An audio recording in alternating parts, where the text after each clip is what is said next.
जिन बातों से गुरु दुख पावे उन बातों को दूर भगावे। उनको फेंक देते, कितना अच्छा लगता, छोड़ दे उन सब चीजों ने। अब जैसे शुगर के मरीज को अब मीठा तो अच्छा लग गया उसने, और डॉक्टर कहे भाई शुगर तो मरीज ये मीठा नहीं खाएगा, ना मिठाई ना चीनी, और वो फिर भी डॉक्टर की आज्ञा का पालन नहीं करता तो मरेगा फिर, और क्या इलाज है। तो चीनी मीठी तो लग रही है, इसमें कोई शक नहीं, मीठी भी है, लेकिन उसके लिए विष है। तो ऐसे ही भक्ति मार्ग में गुरु जी की आज्ञा का पालन ना करना विष के तुल्य है, आपकी भक्ति को नष्ट कर देता है। गुरु के सम्मुख वचन ना कहे सो ससरैनी गैनी सुख ले। गुरु जी के सामने एंड बैंड नहीं बोला, क्योंकि गुरु जी के सामने जैसे भगवान के पास जाना होता है ऐसे ही दृष्टिकोण से आना चाहिए। अपनी फरियाद करे, जो भी आदेश हो श्रोधार्य करे और चल पड़े, चाहे मन कुछ भी सोचता रहे, क्योंकि परमात्मा अंतर्यामी है, आपके सब दुखों से परिचित है, और वो आपके जितनी श्रद्धा आपकी होगी उतना ही निवारण आपको साथ साथ रिजल्ट देते रहेंगे। तो आपने समर्पण और श्रद्धा बढ़ानी है, उसके बढ़ाने के लिए आपको यहाँ बुलाया जाता है, भक्ति कराई जाती है, दान पुण्य करवाया जाता है, सेवा करवाई जाती है, ताकि आपकी श्रद्धा जितनी बढ़ेगी उतना ही प्रभु आपके संकटों का निवारण समांतर करता रहेगा। अब जैसे आप यहाँ आए और आते ही आपको ठीक कर दिया, आप ना हो भूल गए भी यहाँ, क्योंकि हमने देखे झाड़े लवानी है, झाड़े लवाए लाया, हो गया, आराम हो गया, बस ये क्या वहाँ जाना नहीं भूल कर फिर। तो यहाँ आते भी आपको सुख दिया जा सकता है, लेकिन ये परमात्मा चाहते हैं कि ये बच्चा आते कुछ तो राहत अवश्य देगा, ताकि आपका विश्वास बने। और आप पर आज कलयुग में आगे हो इतने पाप है, गिनती नहीं, एक सुख थोड़ा बहुत मालिक अपनी तरफ से अवश्य देता आपको, फिर 100 संकट और हैं अभी तो आपके ऊपर बैलेंस, वो भी निवारण करवाने हैं। तो फिर आपको बुलाया जाता है कि आप महीने में एक बार अवश्य आइए। आपको बुलाने का क्या तात्पर्य है कि यहाँ आने से आपको बहुत पुण्य मिलता है, आपको बहुत भक्ति लाभ होता है। आप बच्चे हो, आपको मालूम नहीं, ये दास डॉक्टर है, जो भी आपको कैसे कैसे आपके अंदर शक्ति प्रवेश करवानी है, प्रभु की पुण्य कैसे प्रवेश करवाने हैं, फिर ये ज्ञान आपके हृदय में पहुंचाना है। और जिस दिन आपकी श्रद्धा पूरी हो जाएगी, आप सपने में भी दुखी नहीं होगे, ये सत्कर मान लेना। क्योंकि पाप जब बढ़ जाते हैं, दिन में भी दुखी, सोए फिर भी दुखी, क्यों सपने भी बुंडे बुंडे आवे। और जब आप भक्ति करोगे, ढंग से लग जाओगे, आप वैसे भी सुखी, और स्वप्न में भी परमात्मा की भक्ति है, आरती करते होगे, कभी मंत्र कर रहे होगे, कभी मेरे गुरुदेव भगवान ये गा रहे होगे, स्वप्न में भी सुखी, यानी भक्ति स्वप्न में भी हो रही होगी। गुरु से शेष करे चतुराई सेवा ही नरक में जाई। ओह, जो गुरु जी के सामने चतुरता करता है, छल कपट करता है, उसकी जो सेवा है यानी वो पूजा समाप्त हो जाती है, धन भक्ति का, और कहते हो नरक में जाई, नरक में डाल दिया जाता है। शिष होए सर्वस नहीं वारे ही कपट मुख प्रीत उचारे। शेष होके और समर्पण नहीं किया तो क्या काय का भगत वो, और हिये कपट मुख प्रीत उचारे, अंदर तो दोष है, ऊपर तो मीठा बोला है, ये भगवान को पसंद नहीं। सो जीव कैसे लोक सिधाई, बिन गुरु मिले मोहे ना पाई। गुरु से कपट करे चतुराई, सोहन सा भव भर में आई। गुरु से कपट शेष जो राखे, यमराज जाके मुगदर चाखे। गुरु जो जन गुरु की निंदा करही, शुक्र समान गर्भ में पढ़ही। गुरु की निंदा सुने जो काना, ताको निश्चय नरक निदाना। अपने मुख निंदा जो करही, परिवार सहित नरक में पढ़ही। अपने आप क्या बताते हैं परमात्मा के, अपने गुरु जी की निंदा यदि कोई कर रहा है तो भी आपने सुननी नहीं चाहिए। यदि गुरु की निंदा सुने जो काना, ताको निश्चय नरक निदाना। जिसने गुरुजी की निंदा कान से भी सुन ली किसी नालायक ने, कहते हैं तो भी तू नरक में जाएगा, तेरा नाम खंड हो जाएगा। अब यहाँ समस्या एक आती है कि जैसे कोई व्यक्ति है निकम्मा, वो बुराई कर रहा है गुरुजी की, आप बैठे हो, ट्रेन में बैठे हो, बस में बैठे हो, या कहीं ऐसे स्थल पर बैठे हो, और वो चलो ऐसे वैसे स्थान पर हो तो उठ कर चला जा, आदमी इतना तो कर ही सकता है, लेकिन बस में बैठे हैं, ट्रेन में बैठे हैं, काफ़ी लंबा सफ़र है, और वो कोई निंदा कर रहा है और आप सुन रहे हो, तो आपके मन में शंका होगी कि मेरा तो नाम खंड हो जाएगा। नहीं होगा। क्यों नहीं होगा? क्योंकि सुनने का अर्थ ये है जैसे कोई आपके गुरुजी की बुराई कर रहा है, आप सुन रहे हो, लेकिन आपके हृदय में वो नहीं समा रही है कि सच ठीक कह रहा है। आपका मन ये कह रहा है ये अनजान व्यक्ति है, इसको पता नहीं, ये वैसे ही कह रहा है। आपके हृदय में उसके हाँ में हाँ नहीं बनी, तो आपने सुनकर भी नहीं सुनी। ये इनमें बहुत अंतर होता है एक एक बात में। और यदि आप उसके कहने से आपके हृदय में ऐसा आ गया कि हो सकता है हमारे गुरुजी ने ऐसा गलत काम कर ही दिया हो, तो आपने सुन ली, वो सुन ली, और आपके मन में स्वप्न में भी नहीं आए कि ये जो कह रहा सच्ची हो सकती है, तो आपने नहीं सुनी, तो आपको दोष नहीं। गुरु की निंदा सुने जो काना, ताको निश्चय नरक निदाना, अपने मुख निंदा जो करही, परिवार सहित नरक में पड़ही। गुरु को तजय भजय जो आना, ताक पशुआ को फोकट ज्ञाना। ओए होए, अपने गुरु को छोड़कर और दूसरे में आस्था बनाता है। अब जैसे आप किसी भी कोई भी आपको इस भक्ति मार्ग का ये ज्ञान दास से सुनकर आपको कोई सुना रहा है भक्त, और आपकी श्रद्धा उस भक्त में हो जाती है, वो हो ही तो बहुत अच्छा है, बहुत प्यारा है, उससे के चरण छूने लग जाए और उसी के ऊपर आसक्त हो गए, तो आपका गुरुजी से नाम खंड हो गया। इस दृष्टिकोण से परमात्मा कहते हैं गुरु को तजय भजय जो आना,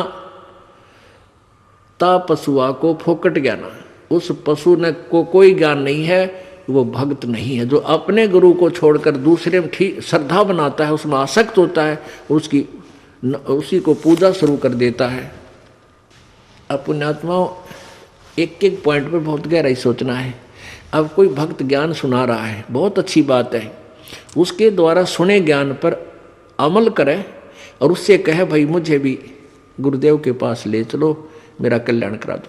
और आपने नाम ले रखा है और फिर कोई चर्चा चलती है, ऐसी कोई बात नहीं, फिर भी सुनो। और कोई पुराना भक्त है वो अच्छी अच्छी बातें बताएगा तो बहुत अच्छी बात है, गदगद हो जाओ कि मेरे गुरुजी ने कितना अच्छा ज्ञान दिया हुआ इस बच्चे को, भाई को, बहन को, और ये सब गुरुजी का ही दिया हुआ ज्ञान है, इसका नहीं है। तो उसमें आपको एज ए भाई यानी गुरु भाई गुरु बहन तो आपकी श्रद्धा हो सकती है, लेकिन अन्य दृष्टिकोण से, क्योंकि हम फिर उस पर इतना आसक्त हो जाते हैं, उसको फिर प्रणाम करने लग जाते हैं, बड़ा अच्छा भगत है, तो ऐसे ये बीमारी हमारे भगत समाज में पड़ी रही और इसका लाभ ये काल उठा गया। जैसे कमाल था, कमाल वो मुर्दा जिंदा किया था प्रभु ने। एक दरिया में बहता हुआ एक मुर्दा शव जा रहा था 12-13 वर्ष के बालक का, और एक शेख तकी था सिकंदर लोधी, दिल्ली के बादशाह का धार्मिक पीर। वो कबीर जी से ईर्षा करता था और कबीर परमेश्वर जी की कृपा से सिकंदर लोधी दिल्ली के सम्राट का असाध्य रोग दूर हो गया था, जो शेख तकी से भी नहीं हुआ था, किसी से भी नहीं हुआ था।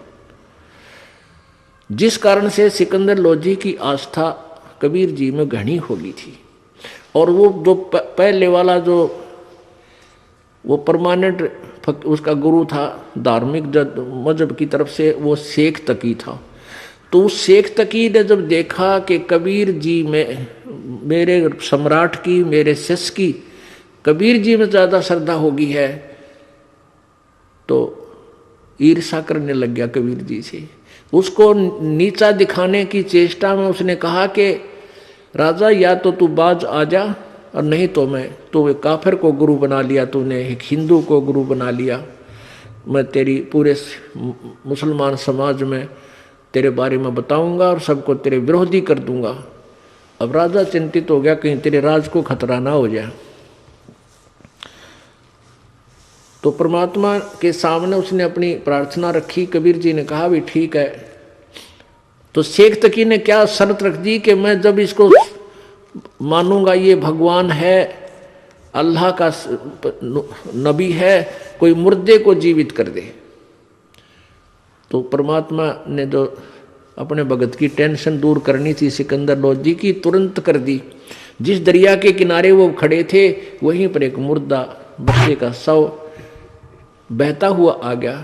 कुछ कबीले ऐसे होते हैं, ना तो वो गाड़ते जमीन में, ना सभा करते, वो जल प्रवाह कर देते हैं। मृत्यु होने के बाद के पशु जीव जंतु इसके शरीर का मांस खा कर दुआ देंगे। ऐसे सुसज्जित एक बना करके प्लेटफार्म सा, फ्लोट सा, एक घास फूस का जो तैरता रहे ऐसा बना देते हैं, बेड़ा सा, उसके ऊपर शव को लुटाकर और चलता कर देते। तो उसी समय वो लड़के का शव आ गया। परमेश्वर कबीर जी ने अपनी शक्ति से उसको जीवित कर दिया था। तो सभी ने कहा कमाल कर दिया, कमाल कर दिया। उसका नाम कमाल रख दिया और उस बच्चे को अपने साथ अपने बालक रूप में, शिष्य रूप में रख लिया। अब वो युवा बालक हो गया। कुछ दिनों के बाद 10-15 साल में 20-25 वर्ष की आयु का हो गया।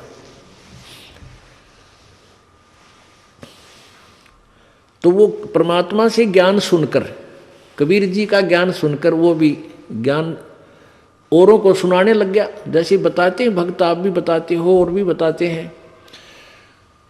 अब जवान लड़का था, अच्छी आवाज थी, बढ़िया गला था, परमात्मा की वाणी गा गा के इतने सुरीले ढंग से सुनावे। तो जो परमात्मा कबीर जी के शिष्य थे वो 64 लाख, उनमें से बहुत सारे कमाल जी के ऊपर आसक्त हो गए। ओहो कमाल तो भाई कमाल है, तेरा नाम भी कमाल, तेरा काम भी कमाल, और भाई तो गुरु जी से भी बढ़कर हो गया। ओहो आप तो गुरु जी से भी अच्छी जो है ना ज्ञान सुनाते हो।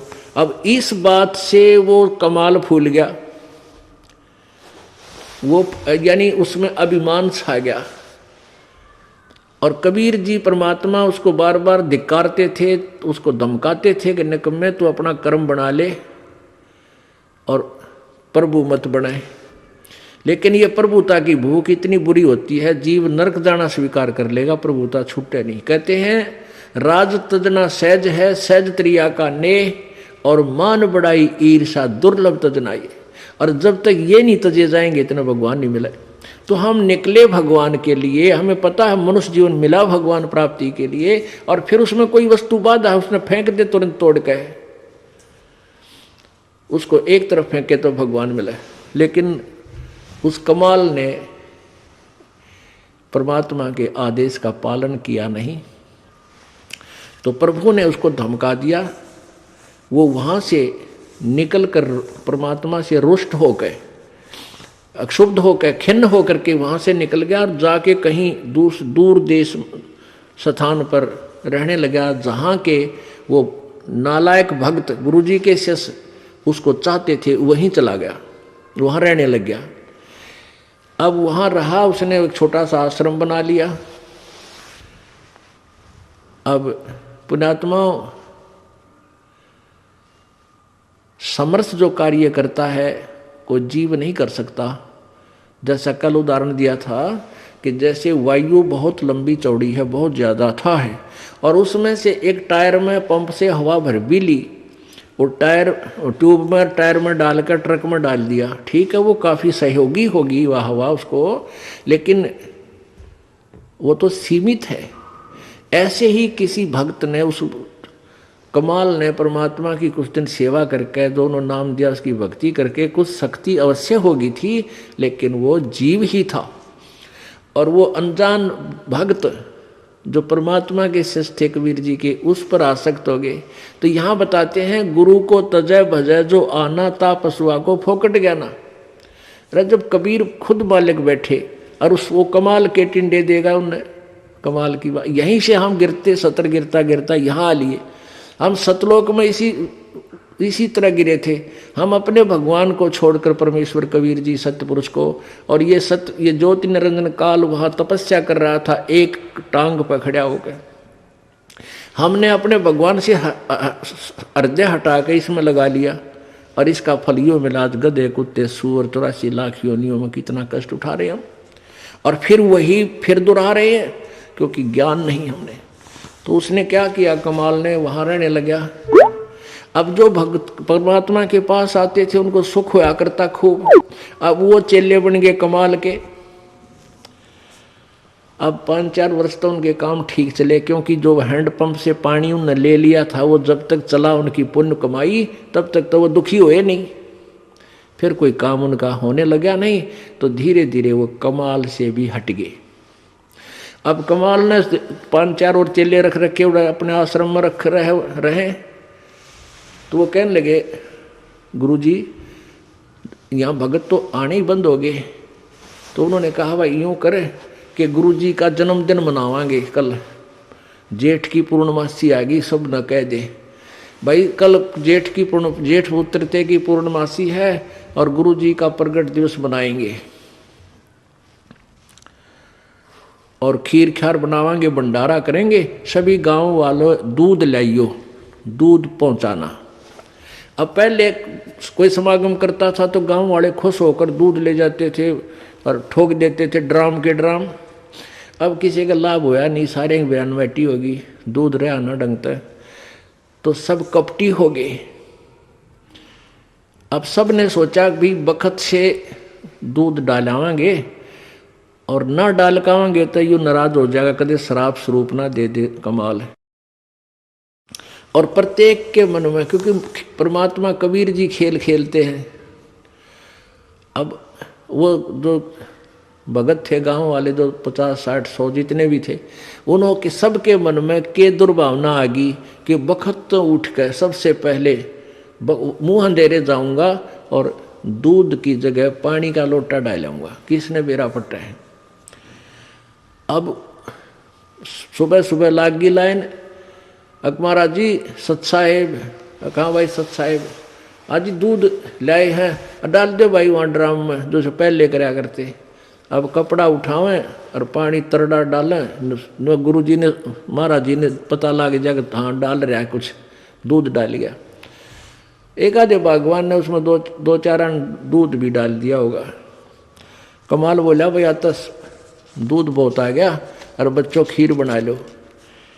अब वो लग गए खीर बनाने, वो ड्राम पानी का भरा, थोड़ा बहुत दूध उसमें कितना गिर गया को भगवान। तो कहने लगे गुरुजी तो सारा पानी का फुल भरा है। कुमार बोला झूठ बोलो, देखा जाएगा सारा पानी का भरा हो, किसकी खीर बनी थी। इतना शर्मिंदा हो गया, रात्रि में उस आश्रम ने छोड़ के पता नहीं कित मरिया जाके छोड़ चल गया। तो इस प्रकार परमात्मा कहते हैं अब आप भी मरिया और उन शिष्यों उन पुण्यात्माओं को ले डूबा, नकमी आत्मा जो परमात्मा से जुड़ी थी। गुरु को तजय भजय जो आना, तापसुआ को फोकट ज्ञाना। गुरु से बैर करे शिष जोई, भजन नास और बहुत बिगोई। पीढ़ी सहित नरक में परही, गुरु आज्ञा शिष लोप जो करही।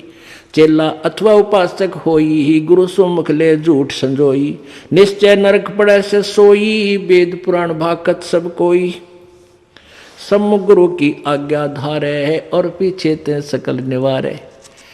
एक सामने आकर के तो हाँ जी हाँ जी हाँ जी, और पीछे ते छोड़ देने कि जरा फिर देखेंगे।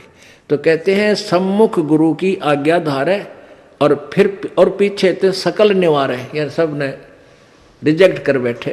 ऐसे नकली शिष्यों का उद्धार नहीं होता। सोच से घोर नरक में पड़ही, रुद्राद पीवे नहीं तरही। मुख पर वचन करे परवाना, घर पर जाए करे विज्ञाना। मुख पर तो सारी बात माने और घर पर जाकर चौधरी पाक अपने हिसाब से सेटिंग करो ना, नो ऐसे ठीक नहीं गुरु, ये ऐसे होना चाहिए। तो परमात्मा कहते हैं आप जीव हैं और जीव संज्ञा में ही रहना चाहिए। आपने परमात्मा की आज्ञा में कोई भी दोष नहीं निकालना चाहिए, फाइनल हो। अब गुरु जी की आज्ञा देगा आपको। हम क्या आज्ञा देते हैं भाई, बीड़ी मत पीना, शराब मत पीना, तम्बाकू मत पीना, बुराई ना करना, चोरी मत करियो, रिश्वत मत लेना, भगवान पर विश्वास रखना, भक्ति करना, आन उपासना मत करना। और ये सारी ही ना करने की है। और ये आज्ञा पालन करने की है। और ये भी नहीं करोगे फिर भगत कैसे, व्यर्थ। मुख पर वचन करे परमाना, घर पर जाए करे विज्ञाना। जहां जावे ता निंदा करही, सोच घोर नरक में पड़ही। ऐसे शेष को ठाहर नाही, गुरु विमुक्त लोचत मन माही। वेद पुराण कहे सब साखी, साखी शब्द सब है यूं बाकी। मानुष जन्म पाए कर खोवे है, सतगुरु विमुखा युग युग रोए। अब सतगुरु से विमुख होने वाला कहते हैं युग युग रोएगा।